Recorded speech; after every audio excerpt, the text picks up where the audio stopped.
جی ہاں، اس لیے انبیاء کرام علیہ الصلوۃ والسلام کے ہاں ان کی دعوت میں، ان کی تعلیم میں اس پر زور دیا گیا ہے کہ آدمی اپنی نیت سے صاف رہے. کیسا رہے؟ اپنی نیت سے صاف رہے. کیوں کہ اللہ تعالیٰ کی نظر نیتوں پر ہے، لوگوں کی نظر صورتوں پر ہے. لوگ صورتیں دیکھتے ہیں جی، اور اللہ نیتوں کو دیکھتے ہیں. اللہ کی نظر جو ہے نیتوں پر ہے. اس لیے فرمایا کہ اخلص دینک یکفیک العمل القلیل، اپنے دین میں مخلص بنو، تھوڑا عمل بھی کافی ہو جائے گا. اپنے دین میں کہ مخلص بنو، اللہ کے لیے کرنے والے بنو. جو چیز اللہ کے لیے ہوئی اور اللہ کے لیے پسند کی وہ تھوڑی نہیں ہے، وہ بہت ہے. اس کا اخلص دینک یکفیک العمل القلیل، اپنے دین میں کہ خالص بنو، کہ ہاں کہ اللہ چاہیے، اللہ راضی ہونا چاہیے، ہماری آخرت بننی چاہیے، اور کچھ نہیں. سارے فتنوں سے بچنے کا یہ راستہ ہے. جی ہاں، کہ جو مخلصین ہوتے ہیں وہی ہدایت کے چراغ ہوتے ہیں.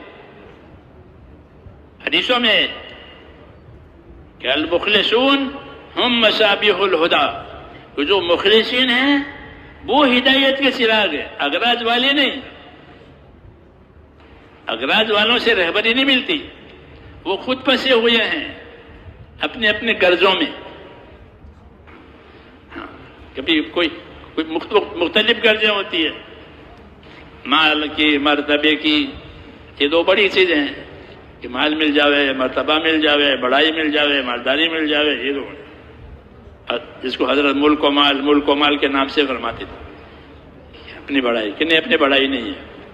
ہم تو بندے ہیں. کیا ہیں؟ بندے. کہ میں اللہ کا بندہ ہوں، میں اللہ کا غلام ہوں. ہاں، حضور صلی اللہ علیہ وسلم کی صفت ہے عبد. عبد کہ ہمارا بندہ. تو اللہ کا بندہ بننا یہ بڑا شرف ہے. کیا ہے؟ بڑا شرف. میں تو اللہ کا بندہ ہوں، جیسے اور اللہ کے بندے، میں بھی اللہ کا بندہ ہوں. ہاں، جیسے اور انسان ہے میں بھی انسان ہوں. یہ کہ اللہ کا بندہ بننا، کہ ہماری معاشرت میں یہ ہے کہ اللہ کے بندوں میں بندے بن کر رہو. کہ لوگوں کے ساتھ کیسی زندگی گزارو گے؟ کہ اللہ کے بندوں میں بندہ بن کر رہیں گے. وہ بھی بندے، ہم بھی بندے. باقی کون افضل ہے وہ تو اللہ جانتے ہیں کہ کون افضل ہے، کون اللہ کے ہاں مرتبے والا ہے، کہ وہ اس کی خبر اللہ کو ہے. ہم اللہ کے بندے ہیں، اللہ کے بندوں میں اللہ کا بندہ بن کر رہے. پھر ایک بات حضور صلی اللہ علیہ وسلم نے اور فرمایا کہ الناس معادن کا معادن الذهب والفضہ، کہ لوگ جو اللہ نے پیدا کیے ہیں وہ کیسے ہیں؟ کہ وہ تو ایسے ہیں جیسے سونے اور چاندی کی کانیں. سونے کے کان میں سے سونا نکلتا ہے، چاندی کے کان میں چاندی نکلتی. کہ لوگ جو اللہ نے پیدا کیا ہے وہ ایسے نہیں ہیں کہ ان کو ردی میں ڈالا جاوے، بلکہ یہ ایسے قیمتی ہیں جیسے سونے اور چاندی کی کانیں ہوتی، کہ اس کو کھودے کو تو سونا نکلے گا، چاندی نہیں.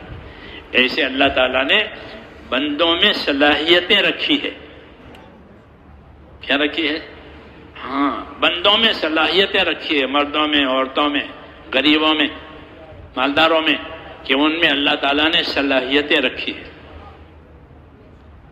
دعوت کے اندر یہ خوبی ہے کہ دعوت کیا چاہتی ہے؟ کہ دعوت مجمع نہیں چاہتی، دعوت صلاحیت چاہتی ہے. دعوت کیا چاہتی ہے؟ صلاحیت. کہ مجھ کو تو صلاحیت والی ملے. ہاں، کہ دعوت کے ذریعے سے اور دین کی محنت کے ذریعے سے لوگوں کی صلاحیتیں حق پر آوے.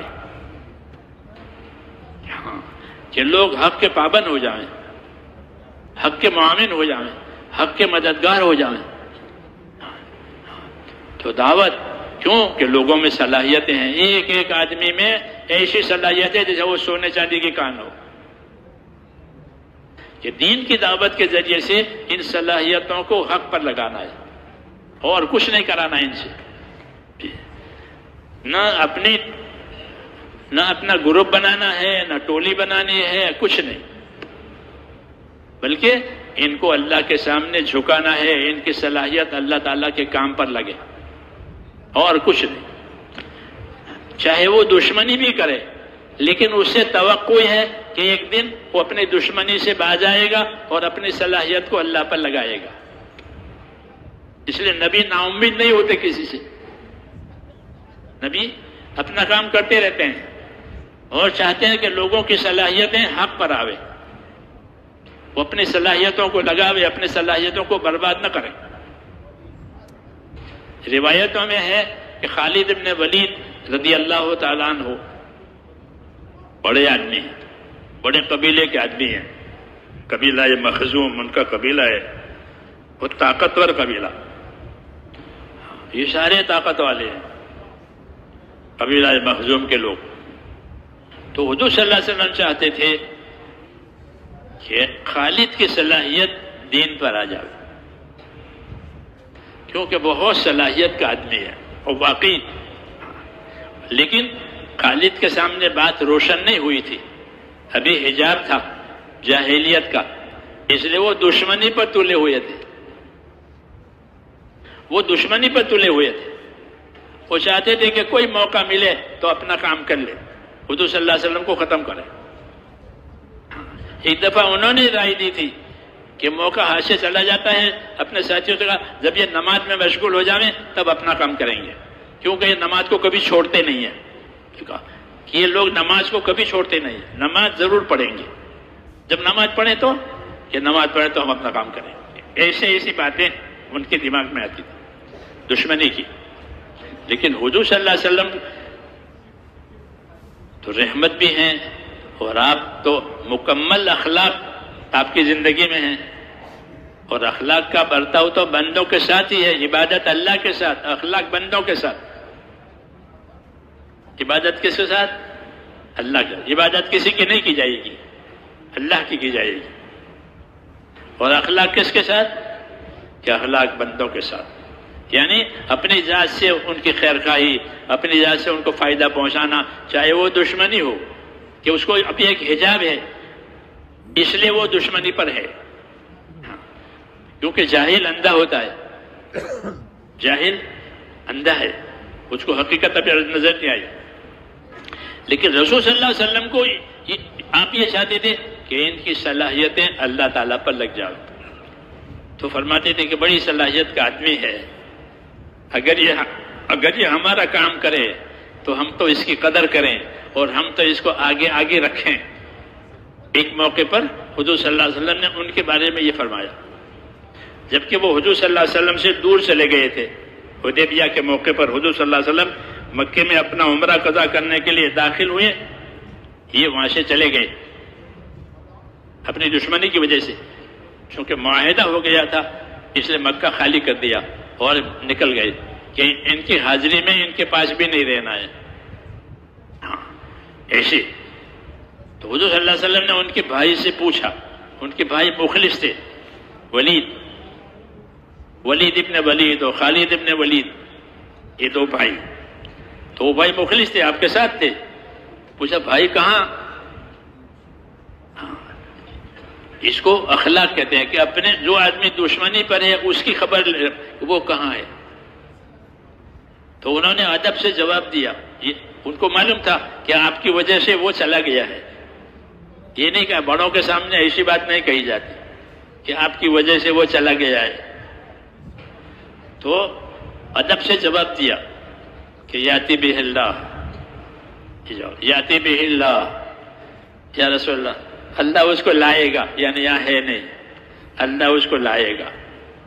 اس پر حضور نے فرمایا کہ خالد اتنا سمجھدار آدمی ہے، اگر یہ اپنی صلاحیت کو ہمارے کام پر لگاوے تو ہم تو اس کی قدر کریں گے اور ہم اس کو آگے رکھیں گے. ہم کو اس کی صلاحیتوں کی قدر ہے.